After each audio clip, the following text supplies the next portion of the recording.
You're not supposed. I thought you're not supposed to say 3, 2. Was it? Well, that's only if you're in studio. Oh, Because then they can go. They look at you and they go like 5, 4, 3. right. And then I'm like, Wayne's World. Hey, what's up, everybody? 4thGen fans, all 6 of you. No, 7. Well, we lost one since last week. I don't know. For those of you who are listening, we love you. Thank you so much. Nick, what's going on, buddy? We were just talking about What If. What if? I'm not watching it. You're not watching it? No. Boycott Disney. Well, maybe not Disney. not Disney. Whoa. Yeah. Whoa. Okay. You have your limits. I have my well, I mean, it's like, Yeah. I mean, no, if you make something, I have no loyalty. If you make something good, Yeah. I like it. Fair enough. And I'll watch it. Yeah. And I'll pay you for it. If it sucks, Yeah. I don't want it. And you're down. Was it the previews from What If that you were like, no, I'm not. It was. No, I'm not buying it. Yeah, it was the previews because it's just there's nothing. They're creatively bankrupt. Yeah. That's the thing. Okay. That's what I'm bugging. And I've decided like I used to just watch. I used to watch everything, and now I can't do it. Yeah, it'd be neat if they did it with like if they knew that there were characters they were never going to bring into the universe, and then did like another universe to see. I mean, it would segregate the two crowds, kind of. But it's segregated anyway because the what ifs aren't actually happening, right? That's true. Yeah, for sure. Yeah. I don't know. I've watched them. I agree with you. We've talked about this before. Animation, like the animation is like, like it's like last night's or yesterday's What If was it looked like they really cheaped out on just how they animated some of the characters. Like it was like watching a comic book, like those what do they call those live action comic books where it's like there's cells, but they kind of like just move a little bit. Yeah, they move a little bit, and then there's a voiceover to them and stuff. Yeah. I could never get into those. No. I've always thought those were like just horrible. Yeah. I don't know why anyone would, but I guess there is an audience for it somewhere apparently because they keep making them. But there was a couple moments in last night's What If where it turned into that, and I was like, oh, what did they? Yikes! Well, it's just like Lower Decks, like the Star Trek animated show. Oh yeah. Like it's just like the animation is so like how can it be so crappy? Yeah. What's new in this? You bring up Star Trek. I haven't like paid attention. What's new? Just nothing. We're just waiting for the next season of shitty shows to come out. That's pretty much it, right? Yeah, That's so they have like bad. Picard season 2 coming. Yeah. Discovery season 4. And what about like the actual Star Trek, like with Chris Pine and No, that's been in development hell for it's development hell, right? Yeah. That's been a real shame. It's so bad that hasn't. I think they got pretty bad at the end too. You think so? I didn't mind the first one. Yeah. And the second one I didn't like, and the third one I didn't. I don't know. It just. Second one was with Khan, right? Yeah. Yeah. I just didn't. No. For me. Didn't do it. Didn't do it for me. And then third one was the where the other captain there ended up in that on the other side of the asteroid field. Yeah. Right. And he wanted to release that virus. Right. Okay. And they beat. It's been a while since I watched those. They beat everybody with the Beastie Boys. Oh yeah. It's like what do you do? How far in the future is that one? Oh, and the Beastie Boys was still a hit. Apparently, you're like Beastie Boys. Just goes to show you, Star Trek proved that the classics never die. The classics, or Sony kept paying their product placement. Oh God, that's so crazy. It's like wow, they've been paying us for 500 years. They released some new commercials for a new commercial for Spider-Man: No Way Home, which I thought was pretty good. And we touched base on that last week. We did. Yeah, we did. Yeah, that's right. Everything's blending in. Man, can you believe it's September already? Like 2021 has just disappeared again. Yeah. Like it was like 2020. There was a couple of moments over the summer. Yeah. That it felt normal. Yeah.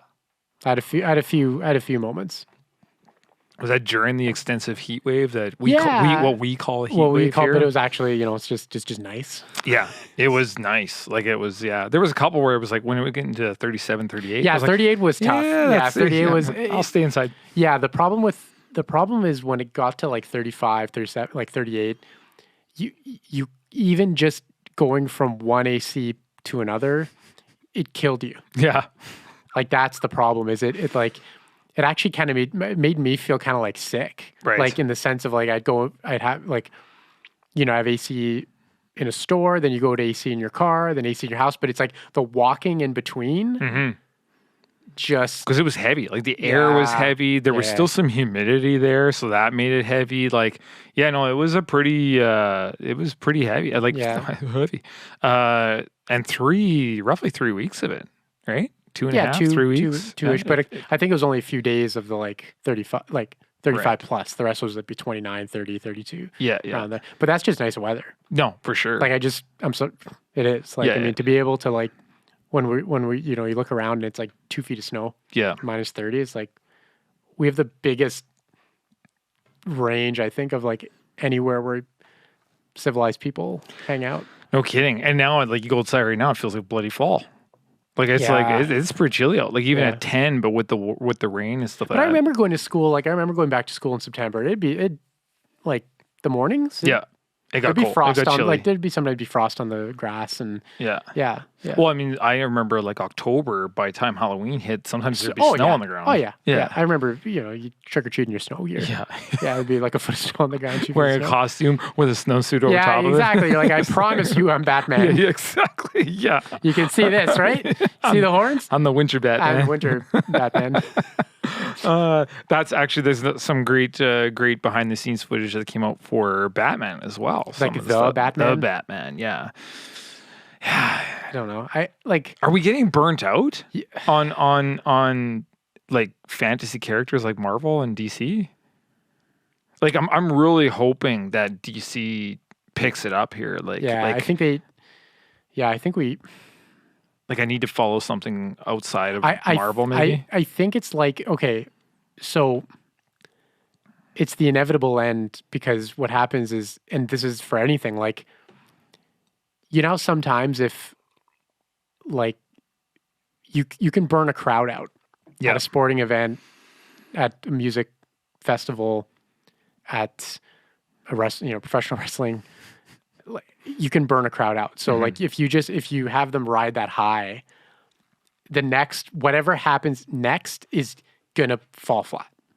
And I think the high of like Infinite, like the wad was blown. Infinity War and Endgame, like I think it was just so, and then whatever was gonna happen after just wasn't gonna be as good. And then the pandemic like hit at the worst possible time for them, for Marvel, because then you go to like streaming, and then all of a sudden you're like, do you think they would have had WandaVision and do you think Disney Plus, they would have had those shows on Disney Plus without the pandemic going on? That's a good question. I think because they were talking about WandaVision pretty early.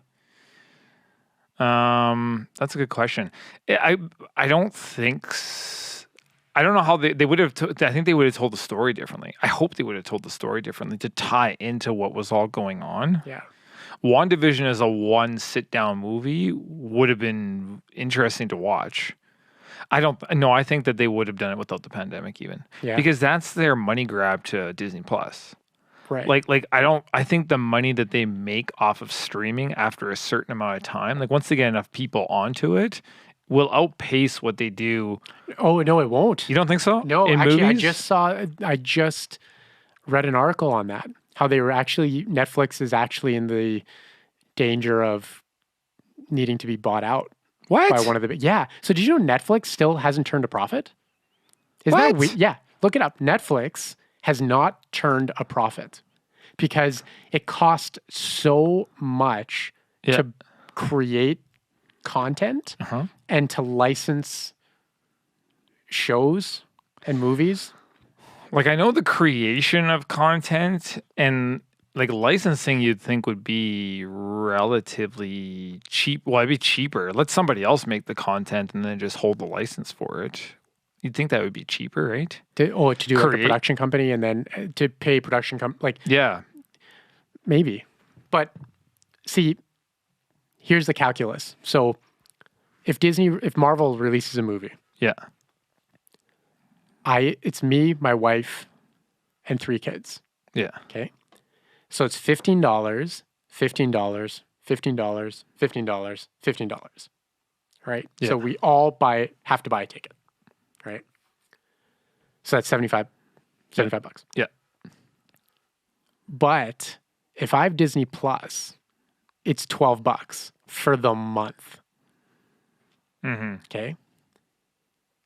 That doesn't include how many times we seeing the movies like again. It made profits. It's been making profits. It's been making profits? Yeah. Netflix is making profits? No, I thought they were paying $1 billion. I thought they were losing $100 million a month. No, they're making, pull this up. They did really well this last. Check it out. Here we go. Hang on. All right. 1.7 billion something they did last quarter. Holy. Okay. So we've got Netflix has responded in earnest, however, opting to play more defense against the pandemic than it's played offense against streaming newcomers.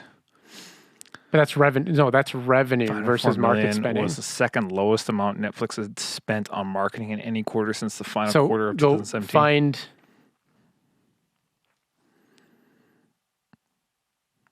For our listeners, thanks for holding on. We're trying to figure this out here.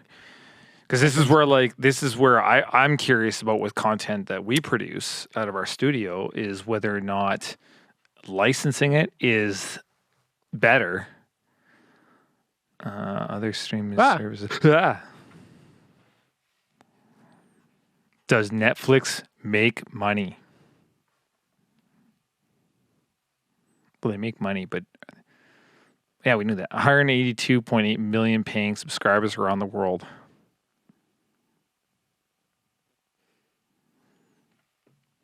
Good times. Yeah, it's 2020. Yeah. The 534 million more on streaming operations during the first quarter. Anyway, I'm curious on Disney if the thing is at the end of the day it's consistent income like over time. But it's consistent, but they just got to worry about their new properties making money, whether it's in theater or not. Because like my argument against that is that Disney, you pay like whatever your $15 a month for everybody to watch. But if you want early streaming, because people are so impatient, they're going to pay tickets. I've done it twice already with Black Widow and Jungle Cruise, and it's like $46. Yeah, but you're betting. So you would be betting that each house, like the average household, doesn't. So it's $15 a month times 12. Okay. Here I'll do a really quick example for you. Yeah. UFC's average gate, depending on where they are like 1.5 million at the gate. Yeah, but that's live. Right? Yeah. Live, right? Okay. But their streaming service, people pay $9.99 a month, whether they're going to an event or not. And that's me. But their streaming service doesn't cover the pay-per-views. But the pay-per-views cover themselves.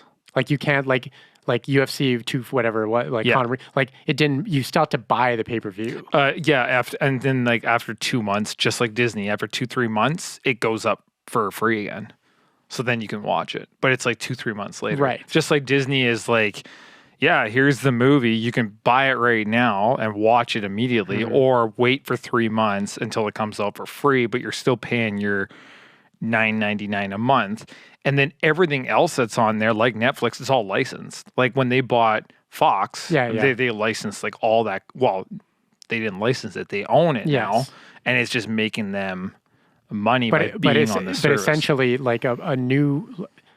So you need a lot of content to make this work, right? Because whether it's new or past, yeah. Because if a movie makes $1 billion, like if you have call it $4 billion movies a year. Not including your other movies, but just $4 billion blockbusters.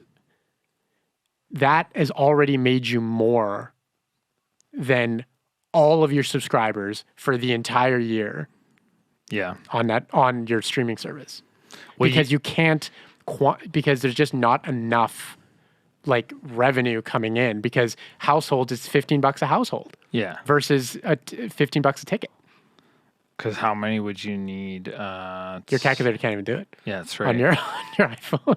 Somebody tell me what $1 billion divided by 11. What is it? $11.99? No, $13.99 now a month. Yeah, I think Disney's going up to. All right, what's $1 billion divided by $13.99? How many people is that? How many households is that? It's going to be. Someone's got to do the math and tell me in my ears. $13.99, yeah. Yeah. So okay, so each movie is worth 71 million subscribers. Think about that. 71 million households. Right, but there's 340 million Americans. 71 so million. You're betting that half of them have your streaming service? Okay, but I'm just saying America. Then you add Canada, another 34 million, and then go worldwide, right? I mean, there's 8 billion people on the planet. Yeah, but for instance, like Netflix that would be, if you hit 71 million subscribers, how many subscribers does Disney have right now? Can you look that up, Ryan? Because if it's above 71 million, that's $1 billion a month. A month. $13.99. They have 116 million subscribers at $13.99 okay, a so month. 116 million times and they only needed $13.99 a month. Yeah, so times so they're making over $1 billion a month. Right. So it's 12 billion. So they're making 12 billion a year. 12 billion a year. And now you're making the assumption that each movie they make is going to make them $1 billion. No, just 4. So just 4 in all of Disney. So that counts Star Trek, Star Wars. Right. No, sorry, Star Wars. So say they do 4 movies a year that do $1 billion. Disney's still outpacing them. Disney Plus at 12 billion. Yeah, but that's not counting what it costs to make that content. But 90% of their content is already there. No, but they have to keep subscribers. They have to keep making. Well, they have to keep making content, but they're not going to spend $12 billion in making content. I mean, just WandaVision alone, the amount of people that would buy yearly subscriptions to keep WandaVision, and WandaVision costs them $200 million to make. Mm-hmm. They're not even. Like they made $1 billion in 1 month by making WandaVision stretch over, what was it? It's like 8 weeks, 9 weeks. 8 weeks, like right? Yeah. The subscription. I don't know. It's not. I think the subscription model, like I mean, and everybody's moved that way. You can't buy Adobe Premiere anymore. You can't buy Adobe. It's all monthly, right? Because selling it outright once. Yeah, if you buy it for $500, which would be your movie, you go and see it once. That's it. I think the subscription service is just like it's going to outpace everything. When you're playing the numbers, boxing, UFC, any of those, and I know it's pay-per-view, but even like on UFC Fight Pass, the people that spend $13.99 a month on that is astronomical. They only have, and they'll have like 4 events in a month, right? Yeah. But if they've got 71 million people subscribing, they're making $1 billion a month, and their fights will probably only cost them half of that, if that. Paying out not amateur, but like semi-pro fighters. And then they're still making Gate, but Gate pretty much covers the production costs. Yeah, but they're a different model because you can't go see UFC. But now they're not making that gate across the world. They're making that gate at the one event. Right. Because a movie's shown everywhere. What's going to be, and then their gate for movies is theaters. Yeah. Right? That's what I mean. But so what if we eliminate the expense of having... You're talking about $1 billion, let's just say a movie makes $1 billion, and $1 billion fight, like a marquee fight, makes $1 million at the gate. Right. because it's only in one. But you're still not going to outpace in one the location. subscriptions. The subscriptions are still going to be way higher. No. What I'm saying is the UFC's model is apples to oranges to a movie theater's model. Yeah, I guess. Because a movie theater company has hundreds of movie theaters, right? And you're paid. Whereas UFC, you book a venue and you have it at the one spot. Right. So the gate, like, obviously Dana White knows, like, well, we're not making any money at the gate because, like you said, it just covers pretty much production, like rental of the venue, and everything else. Yeah, because it's $1 million, right? Yeah, Like, how much can you charge for a ticket? Yeah, like front row. I mean, like ringside is $2,000, $3,000 a ticket. Right. Well, and the pay per view, like when you hear like guys like Conor McGregor and those guys making like $30 million a fight, it ain't coming from the arena. No, that's right. It's coming from the pay per view buys. From the pay per view buys, right? Yeah, exactly. Because without Fight Pass, it's $99. Yeah, that's the other thing. Yeah, you're not even talking $15. Well, no, it's $99. Yeah, but even with Fight Pass, you still have to buy the pay per view. So you're spending your $13 a month and your $79. Right. They just take it off of your. Because if I don't have Fight Pass, it's $99. Yeah, I got you. Yeah. So they're giving you that discount because you've already put in $13. Yeah. Right. Speaking of fighting, Tyrone Woodley and Jake Paul fought on Sunday. Yeah, God. I didn't watch the fight. I don't really like entertain to that stuff. But I'll be honest, I was interested on just how. But it's just. But it was from what I'm reading, it was a joke. Yeah. Like it was. I don't know. I mean, Tyrone is a beast. Yeah. If Tyrone let it fly, and I saw the one replay where Tyrone connected and rocked him. Yeah. But then he didn't go in for the kill. Yeah. Well, like he didn't follow up with anything. And like you saw Jake's eyeballs literally in the back of his head. But Tyrone, like, do you seriously think they told Tyrone, yeah, if you can kill him, kill him? No, they told him the whole lot. They told him, right. They told him because we can roll this back and we can do it again. We can do it again. And, we can that's what's frustrating right now is I don't even know what's real anymore. Yeah. Well, because there's been a lot of accusations lately too. So on rigged fights. Do you remember CM Punk? Oh yeah. Right? Just got mauled. And like they rolled on that for a year with him training and he's going to be the next big thing, blah blah blah. And then a sort of a decent fighter just went in there and didn't even break a sweat. Didn't even because you can't terminate him. Right. Yeah. So that's what they learned from this like celeb. You know, there's money. There's money to be made. Yeah. Short stint money. But you need to like protect it's just like.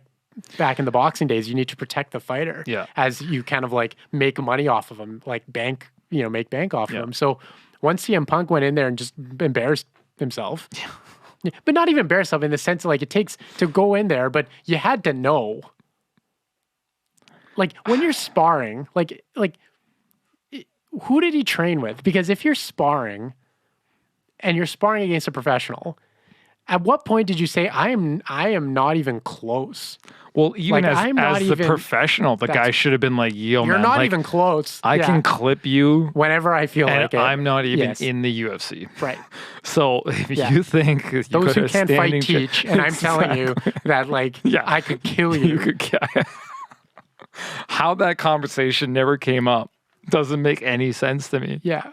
When it's like the point is, it's like when you go in there. First of all, when you go in there, the guy's going to be able to terminate you whenever he feels like it. So you're literally banking on his goodwill that he doesn't want to put you in the hospital. Well, and as like for Tyrone, like, and he's a monster. Like you were saying, so it's like don't tell me that a guy who just decided to start fighting, is going to go in there, and he's not just going to get killed.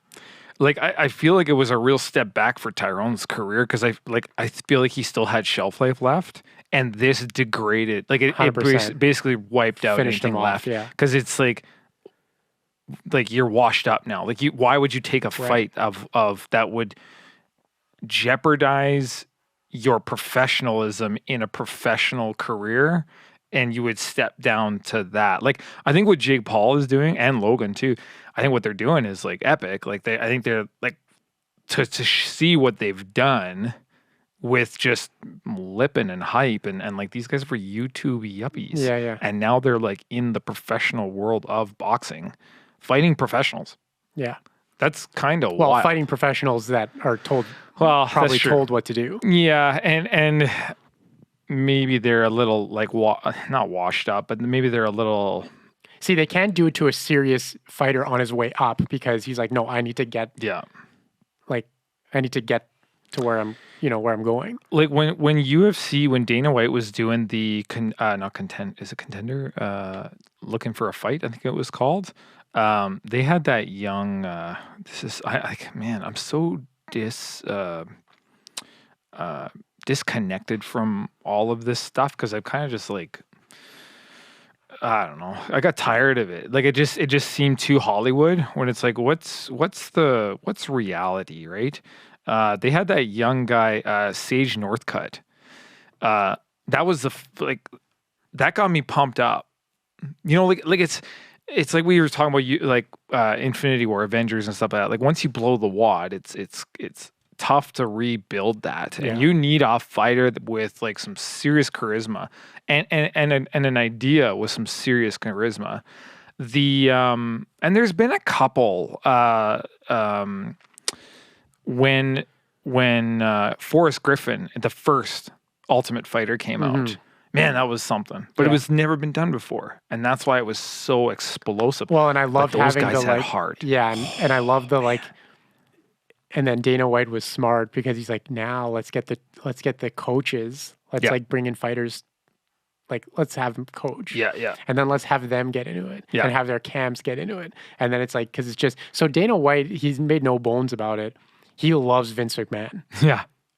The showmanship. Like Vince, he's like, if I can make UFC, WWF, that's money. Yeah. And that's what he did. It is. That's what he did. But it's real. Because it's real. It's like, I mean, sorry for those who are listening that are WWE fans, but it's like I never discredit athletes. Like those WWE guys is real, is but the outcomes are determined. Like if you slap someone legit, like I mean, we watch UFC and you watch WWE, it's like you slap someone like that, they're freaking going down. But what's the going back to that fight? So, but what is the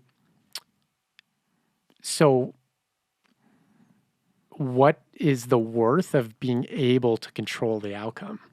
Because if I have a guy who's money, and I can create a scenario where he rides this like wave and this hype, and then I got the money fight at the end. The problem with UFC from that standpoint is at the end of the day, everybody's got a puncher's chance. Oh yeah. And how many upsets have there been? There's been enough. So if I invest in somebody and I put him in a fight, but at the end of the day, I actually don't know what's going to happen. But people show, like, I feel like that's part of the allure, not knowing. Like let's say, okay, 13-second fight. But it's not part of the allure. People think it is. Yeah. But it's not. Because you know what happens in wrestling. You know it's staged.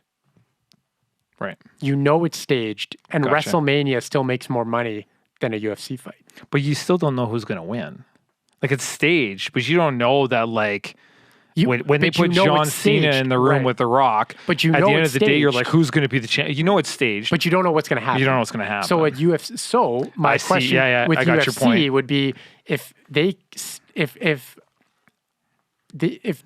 they could create a scenario where they knew what was going to happen, then it would be ideal for them because then they would be able to craft these storylines, get these fighters coming like on a path to each other, create the rivalries.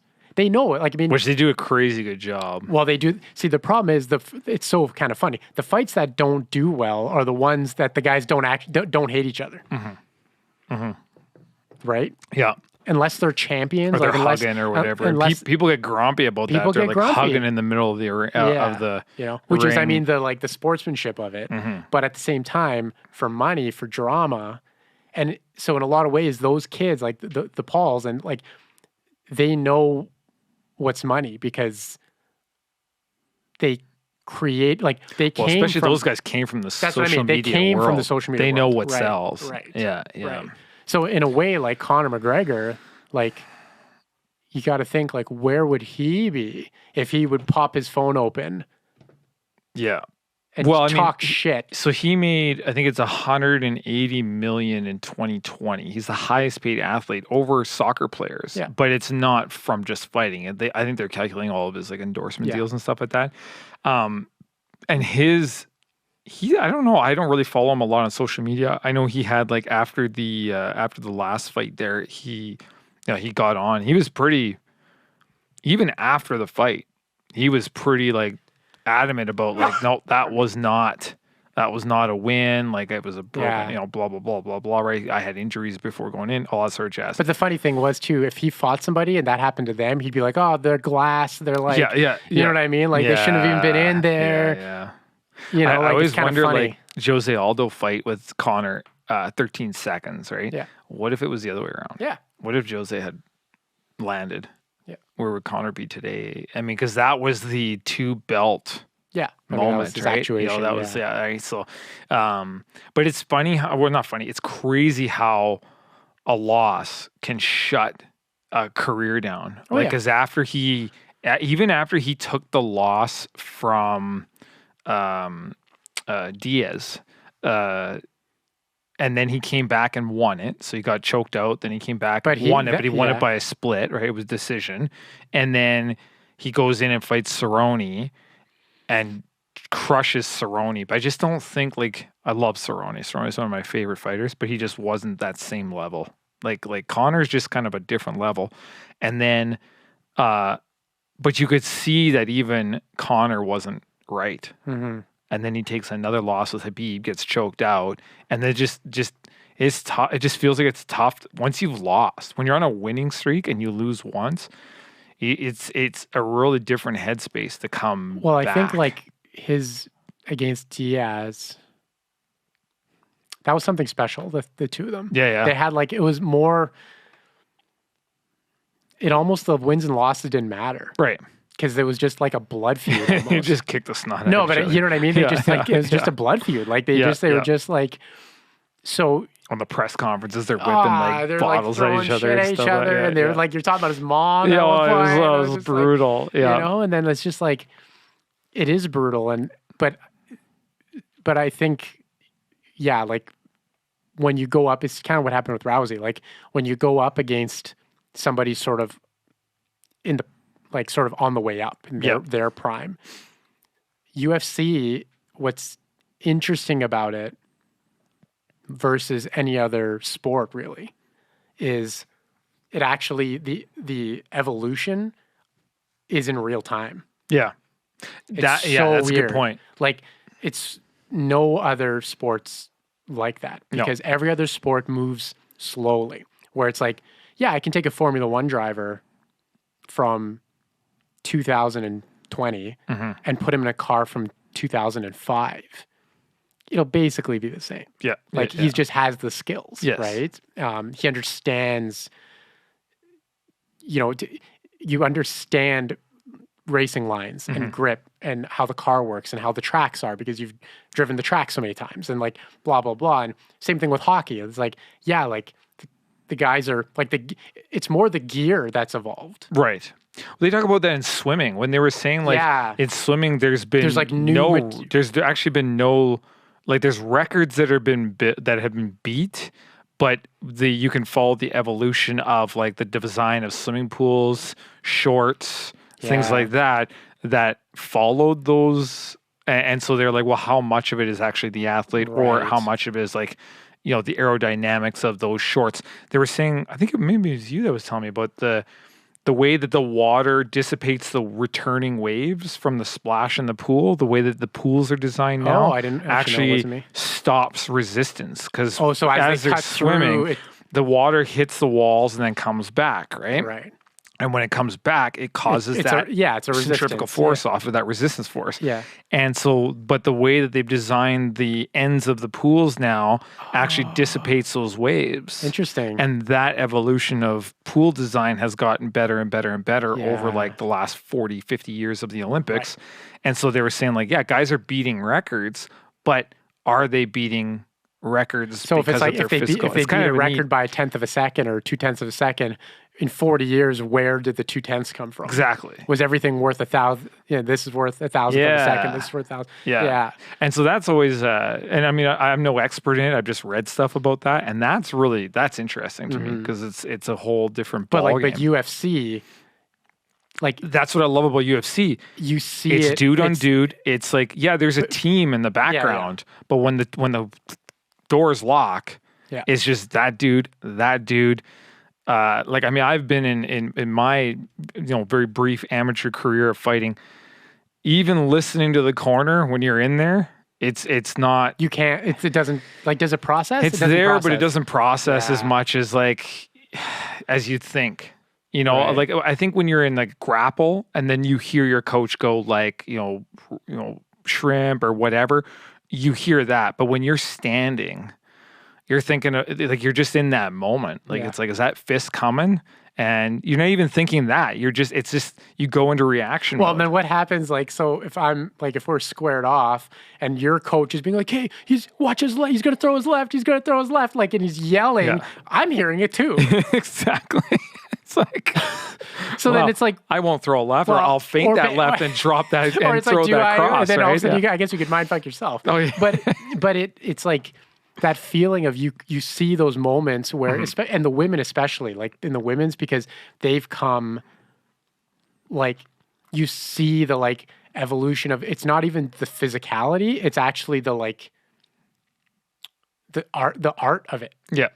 The science and, like, and you see, you'll go in and all of a sudden, like, so if you take a fighter from 2020 and send them back to 2008, they would, like, just, you know what I mean? Yeah. It would just be like not even a fight. Like, and you see that when, like, like when I remember like Holmes and Rousey, like, and you're like, hey, when Nunes like punched through, was starting to punch through people's guards. Yeah. Yeah. And you're like, hey, now that is like, it's changed. It's an evolution. It's an evolution, right? Like, and you're seeing it just like happen like in front. And then that like everything that happens after that is forever changed because of that one fight. Well, and I think like for a while in the Olympics or like running. So we did actually a track meet event in early July, and just watching like some of those athletes warm up. Just what they were doing to warm up, the popping, how to activate their muscles, keeping knees straight, and then they like pop off their ankles onto a raised box. Just the techniques to grow explosiveness, So out of the blocks, these guys are just think about it, and I don't even know. Somebody will have to tell me, but could you imagine like the first time people lined up to get ready to run? Yeah, and then some guy was like. Got down, hunched over on his fours, and you're like, "What is he doing?" Yeah.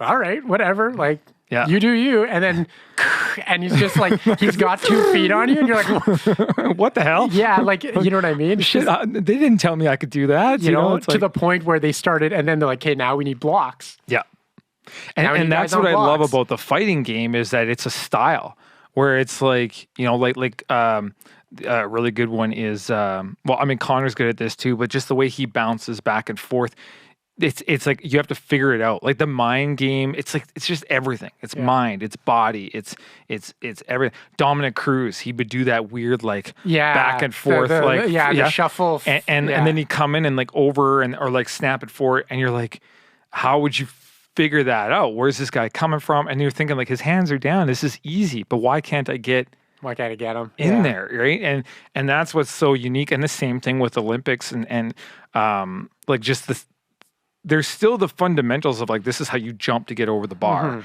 but there's a style to each person. When the first guy to go over backwards in the high jump, right? Because they used to scissor that. Like what? Yeah, he's like, man, I can get scissoring. I got to get my foot up there. Yeah. Going backwards, I just got to get this. I can save myself I can just bend over the bar. leg. Yeah. But it's like, so, and then all, and it's the same thing with like, I mean, I remember UFC 1. It was like, it's funny to watch because you're literally like, that guy's legitimately trying to do Taekwondo on this boxer. Or and on this other guy just runs in and tackles him. And then one guy's a wrestler and one guy's, and you're like, and then so the mixed martial art, like how you watch it, all of a sudden, like somebody gets punched once. Like it's interesting because for a while, mixed like MMA got boring because it went all to the ground. Yeah. All grappling. Yeah, all when the Gracies got shoots, in. Right? Yeah. All shoots. Yeah, when the Gracies got in, it was a game changer. Right. But then all of a sudden they're like, and then it comes around again where it's like some guy decided like, no, if I can just punch this bastard in the face before he gets me down, and they were worried so much about grappling, they would just walk into these like, and then all of a sudden like boxing came, like striking came like back into it, and then it's like, and then. Yeah, it's just interesting. It's just that stuff's exciting. It is. I find that so exciting. Like it's so like I get, you can explain this kind of stuff to someone who's not really a fight fan, but once you explain it and they can see it, they get it. Like you get excited because it is pretty wild. I love Dana White's thing. He's like, somewhere back in like prehistoric time, two dudes fought. And somebody came along and watched. Yeah. Like they sat down and they watched it. And it's like, hey, you put a fight on, people are going to watch, right? Like just the way it is. Well, it's just like, I mean, the human, like it's just like, why, it's just like bar fights. It's like, why is there a crowd now? Like, exactly. And but nowadays everyone's sitting there with their phone filming it and stuff like that. So the world of, and then the whole media thing in the world has changed. It's totally wild. So it's a new, the evolution of technology to the athlete is like the technology is changing actually kind of the development of talent now. Well, and when you get into the Paralympics, that stuff is crazy. Like those guys that run with the blades, the blade runners, those are gnarly. Like that's but the fact that we've come up with the ability to get people to still be able to participate. Like I want it to go the other way. Like I want to see unlimited Olympics. Like I want to see where there's no rules. That would be crazy. It's interesting. There's in the bodybuilding world, they do that. Well, there's people now that are so open about steroid use, and like they're like in social media, they're doing it. There was a guy. I thought there's different associations too. I don't know about that. Okay. I've never looked into that. Oh, okay. I thought there was. But I mean, that would be. I mean, when you look at like, was it Guy Green? Oh yeah, Jay Cutler. Yeah. I mean, you look at like the old days of Ronnie Coleman. I don't know how you get any bigger. Yeah, really. Like they look like they're going to explode. Yeah. Yeah. And they can't even walk. No, it's unbelievable. Yeah. They're just so big. And so there was a gentleman, Rich Piana. I followed him for a little while there. He passed away a few years back, but he was very open about how to use steroids properly, as safe as possible, and so on and so forth. And he would like do steroids like in his videos and like, tell you how to get around the system and yada, yada, yada, right? He wasn't competing, I don't think, at the end. Like he wasn't in the prime there. But his whole thing was just like get as big as humanly, as possible, right? Just not even humanly possible anymore. It was beyond humanly. What if he was just a monster. When I was watching that Lance Armstrong documentary a few years ago, and they were just talking about how they made the dough, like how like they would send them into the mountains at like 6,000 feet, and they would like do these hills, and then they would come back and take all the blood out and save it for doping. Oh man, like just gross. And like, I mean, obsessive. Like you're like, and then like 6 weeks later, put that blood back in me that is like filled with oxygen. Yep. Isn't that feel? And like just the science of science of it, right? Is this gnarly? But it's like so crazy. Imagine, and they had to do it to not get caught. Yeah. Same with the Russian, like the Olympians that Russia's been building up the last 20 years or 30 years. Like they were doing it to not get caught. But what if you could do it and not care if you got caught? Like what could you do to the human body? Like like what could you do to the human body to like push, like how, you know what I mean? I'm just curious, well, like, just how fast strong could you can you get? How fast can you get? If it was unlimited, what would be? And maybe, and to be fair, it would like kill the Olympics in the sense of like, who the hell's going to watch that when you have these guys who can like run 60 kilometers an hour potentially, like a cheetah.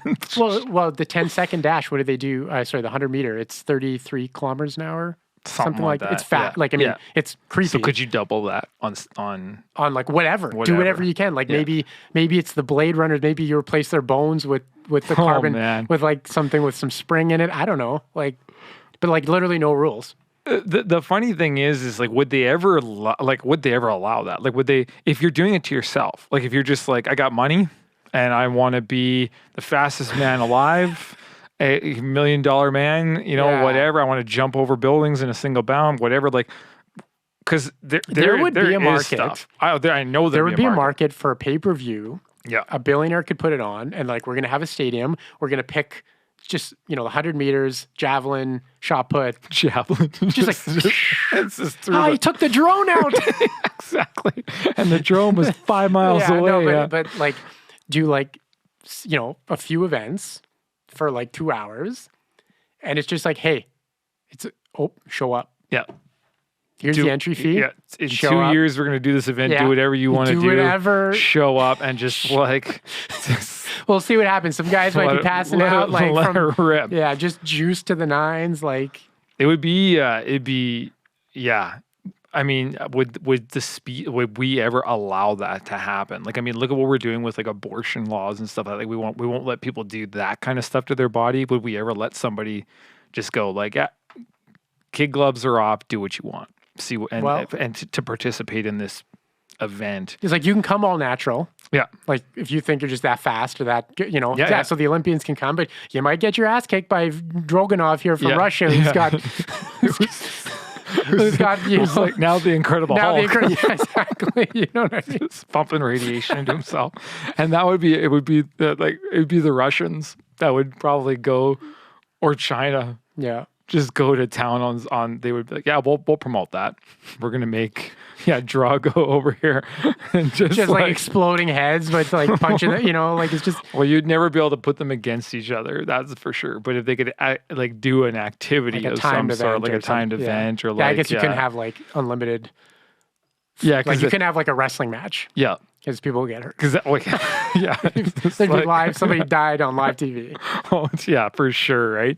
Oh shit, that's crazy though. But I mean, they kind of do that with cars and stuff. But they don't. Well, I guess they don't. Because even I watch Formula One, and it's like so it's like, and I agree with that too. It's like you shouldn't. No, it should be get this car. Yeah. Around the track, as fast as possible. Well, in that movie, I think it's called Shelby or. The one with it's Matt Damon, Ford v Ferrari. Ford v Ferrari, yeah. Ford versus Ferrari. Were they were like limited? I haven't seen the movie. I just watched some of the cool highlights of it. Oh, you gotta watch that movie. It looks awesome. It looks so good. Yeah. But were they limited in that race to 7,000 RPM? No.